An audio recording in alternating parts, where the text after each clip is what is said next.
ఓ చిన్న పిట్ట సార్ మంచు కొండల్లో అలా ఎగురుతుంది. చలికి తట్టుకోలేక పాపం తుప్పమని కింద పడింది. చలికి ఊ అని వణుకుతుంది సార్. అంత చలిలో పక్క నుంచి వెళ్తున్న గేదె ఇంత పేడ దాని మీద వేసింది సార్. చపాక్ అసలే చలి, ఈ పేడేంట్రా భగవంతుడా అని పిట్ట బాధపడింది సార్.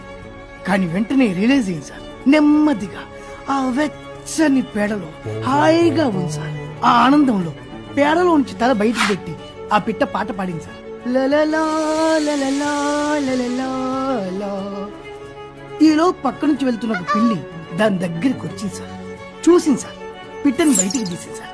నీళ్ళలో చపక్ చపక్ అని కడిగి గుట్టుకు మింగేసింది సార్. అంతే సార్ కథ. మోరల్ ఆఫ్ ది స్టోరీ ఏంటంటే, రూల్ నెంబర్ 1, మనల్ని బురదలోకి నెట్టిన వాడిని శత్రువు అనుకోకూడదు. రూల్ నెంబర్ 2, మనల్ని బురదలోంచి తీసిన వాడిని మిత్రుడు అనుకోకూడదు. వాడు ఎందుకు తీశాడో ఏంటో.